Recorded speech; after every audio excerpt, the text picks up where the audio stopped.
आइए, बौद्ध धर्म में धर्म प्रचार की भावना, वह उनकी अपनी विशेषता है। ब्राह्मणवाद के लिए यह एकदम ब्राह्मण प्रक्रिया है। ब्राह्मण को अकेला घमंडी जीवन जीना पसंद है और वह वैसा ही जीवन जीता है। दूसरी ओर एक बौद्ध बिना अपने धर्म का प्रचार किए रह नहीं सकता।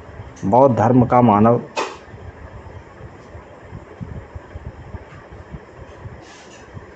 आदमी के साथ आदमी का संबंध जोड़ता है। यह संबंध ही एक शब्द में भ्रातृत्व भाव पैदा करता है।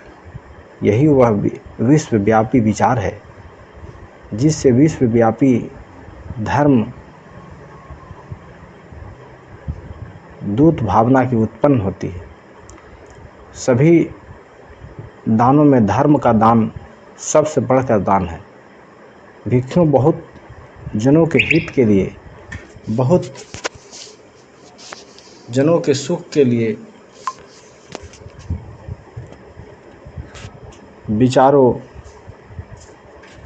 और विचरो, दुनिया पर दया करो, ऐसे धर्म का उपदेश दो जो आदमी में कल्याण कारक है, मध्य में कल्याण कारक है और अंत में कल्याण कारक है। अर्थों सहित और शब्दों सहित कुछ ऐसी प्राणी है जिनकी आँखों पर बहुत धूल नहीं चढ़ी है। यदि उन तक भी धर्म नहीं पहुंच सकेगा तो वे विनाश को प्राप्त होंगे, वे मोक्ष लाभ नहीं ले सकेंगे। उन तक पवित्र जीवन का संदेश पहुंचाओ, वे धर्म को समझेंगे और उसे ग्रहण करेंगे। तथागत ने इस प्रकार का प्रेम भरा अनुशासन अपने भिक्षुओं को किया। उस आशा का अक्षरशः पालन करने की दृष्टि से तथागत के भिक्षुओं ने पहले दूसरों की ही चिंता की। अपनी बाद में अपने घरों को भूलकर मृत्यु का आलिंगन करने के लिए सदा तैयार सफलता असफलता की ओर से उदासीन मिथ्या धारणाओं जिन बहुसंख्यक लोगों की आँख मूंदी थी, वे उनकी आंखें खोलने में लग गए। पवित्र धर्म का प्रचार करने के लिए उन्होंने जल स्थल की यात्राएं की, बर्फीले पर्वतों को और बालू से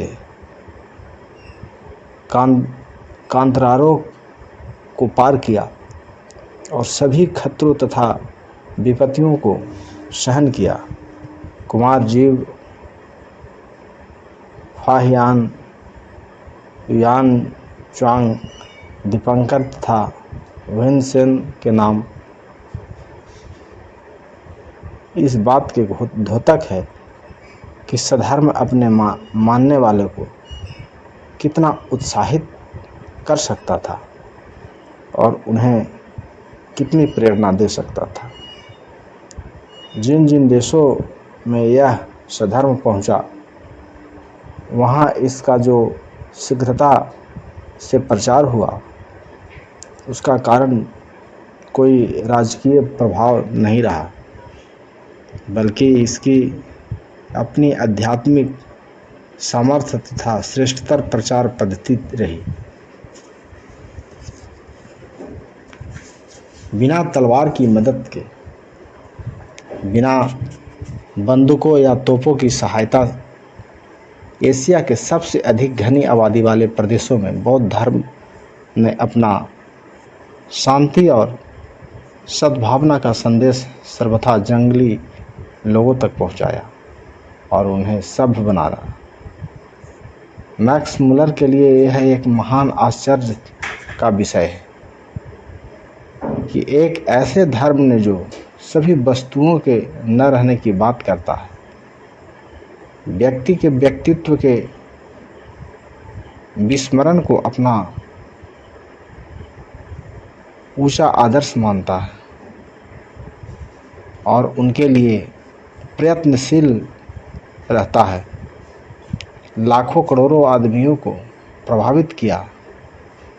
इतना ही नहीं, इसके साथ साथ नैतिकता, न्याय, करुणा और आत्मत्याग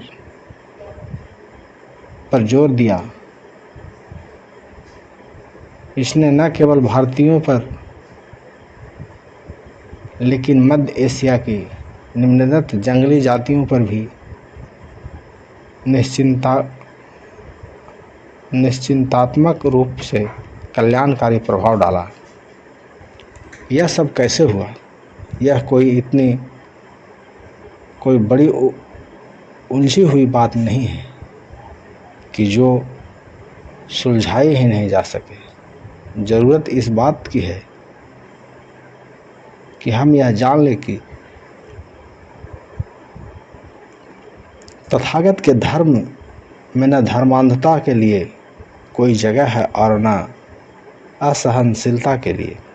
यह बौद्ध धर्म की उदारसायता और सहनशीलता की भावना ही थी, जिसके कारण बौद्ध धर्म के लिए यह संभव हुआ कि वह असभ्य अपने पूर्वजों की पूजा मात्र को धर्म मानने वाली जातियों के लिए ग्रहण बना सके और ऐसा करते हुए उन जातियों को मध्य जगत की दृष्टि में ऊंचा उठा सके।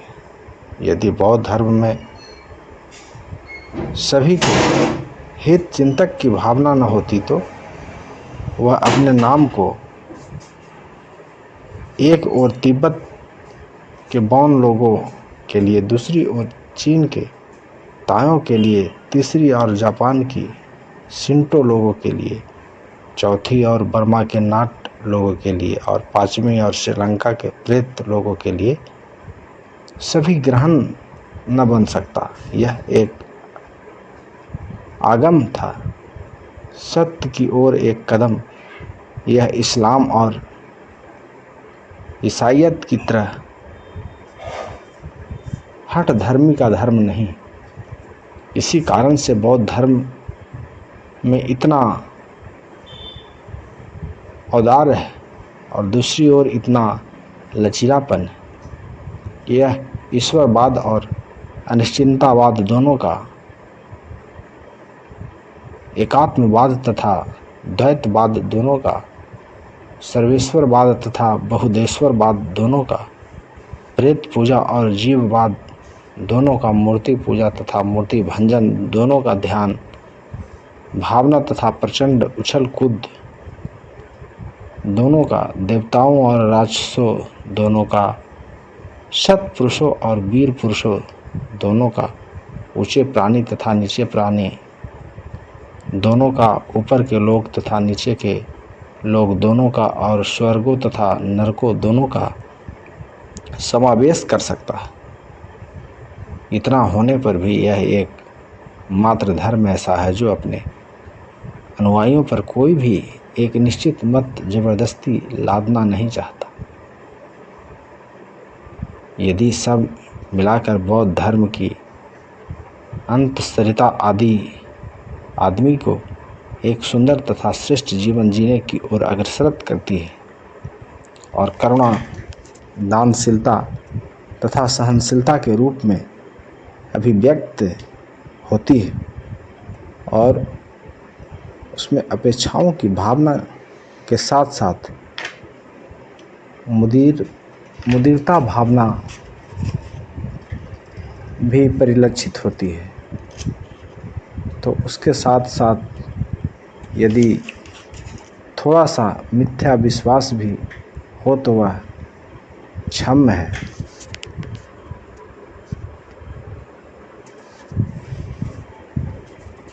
धर्मों में एकमात्र बौद्ध धर्म ही ऐसा है जिसमें असीम सौंदर्य, सहमति है और सभी प्राणियों के लिए करुणा है। शाक्यमुनि गौतम के जीवन में यह कहीं नहीं आता कि उन्होंने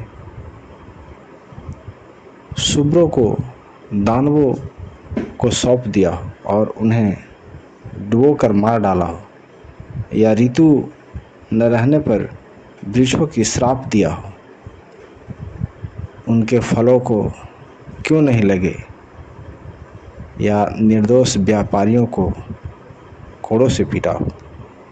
चीनी धम्मपद का कहना है कि तथागत के दुनिया में पदार्पण करने का उद्देश्य है गरीबों की, असहायों की, अर्चितों की सहायता करना, शारीरिक रोगियों की सेवा करना। बौद्ध अबौद्ध कोई भी हो, जो दरिद्र है, जो अनाथ है और जो वृद्ध है, उनकी स्वयं मदद करना और ऐसा करके दूसरों को भी ऐसा करने की प्रेरणा देना।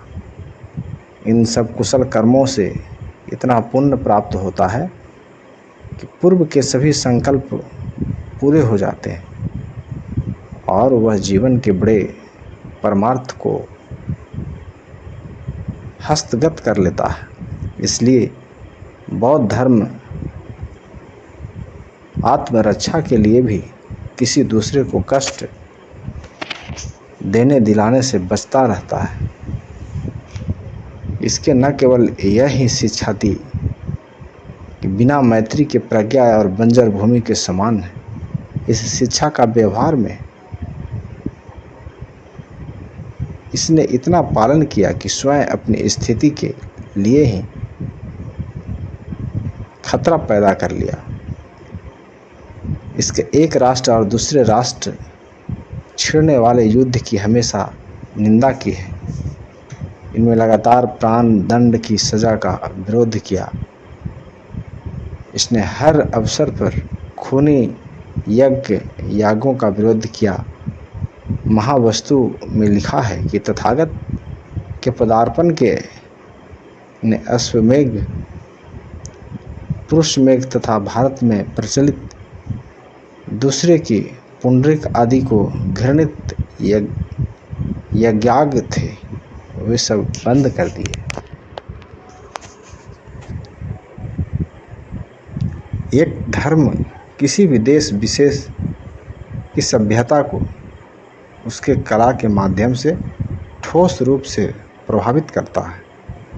बौद्ध धर्म की शान में जो एक बात कही जा सकती है वह यह कि इसने मानवों की सौंदर्य संबंधी आकांक्षाओं की संतुष्टि के लिए की ओर हमेशा ध्यान दिया है।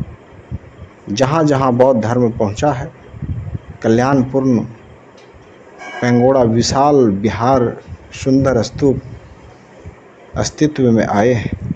कुछ बौद्ध उत्कृष्ट कृतियाँ भारत की आज तक की उत्कृष्ट कृतियों में सर्वश्रेष्ठ है। वे वैशाली की दृष्टि से, शैली, कला, उनकी तुलना में प्राचीन संसार में भी कहीं कोई भी ऐसी कलाकृति नहीं है जो उनसे अधिक सुंदर हो। चीन और जापान में प्राचीनतम भवन बौद्ध विहार ही हैं। अजंता के विभिन्न चित्रों का सौंदर्य और आकर्षण इस बात के गवाह है कि तथागत के धर्म ने कला को बहुत ही बड़ी देन दी थी। दूसरा कौन सा ऐसा धर्म है जिसने अपने अनुयायियों को ऐसी भक्ति और प्रेरणा दी हो, जिसने ऐसे ब्रह्म अभिव्यक्ति पाई हो, जैसा जावा के बोरोबंदर स्तूप के रूप में विद्यमान है। श्रीमान सी अर्नोल्ड और श्री फॉस्ट का कथन है कि अमेरिका के प्रथम महान वास्तुकला शिल्पी जावा और हिंद चीन से आए थे। ब्राह्मणवाद के पास भारत में अपनी कोई कला नहीं थी और वैष्णव धर्म तथा वैश्य धर्म की जो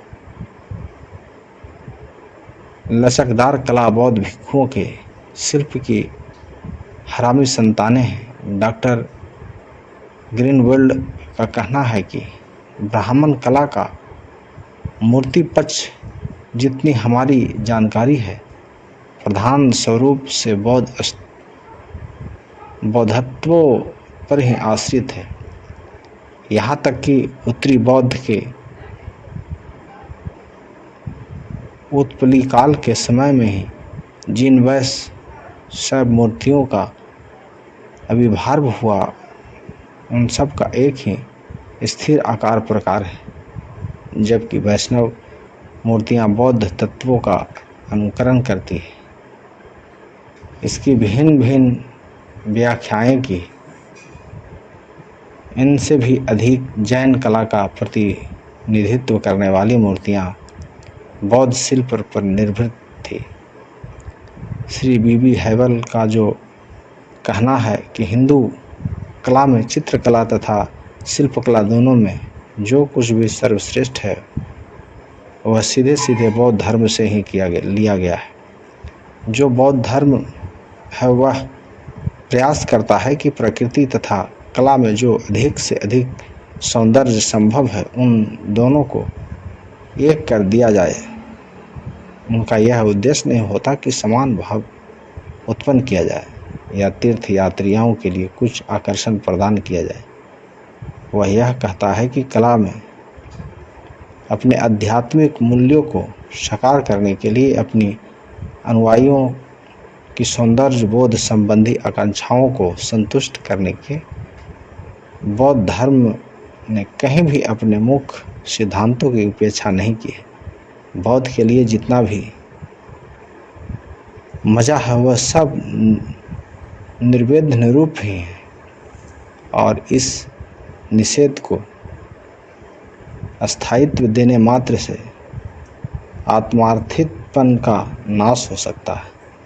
इसलिए सौंदर्य प्रेम में वृद्धि की भावना से व्यक्तिगत संतोष प्राप्त होता है और कला की उन्नति से अनिवार्य तौर पर सर्वव्यापक मोक्ष की प्राप्ति की सिद्धि होती है। तो आपको बीच में ये प्रस्तुत किए, आपको अच्छा लगे तो हमारे चैनल को सब्सक्राइब करें, लाइक और शेयर करें। शुक्रिया। नमो बुद्धाय। जय भारत।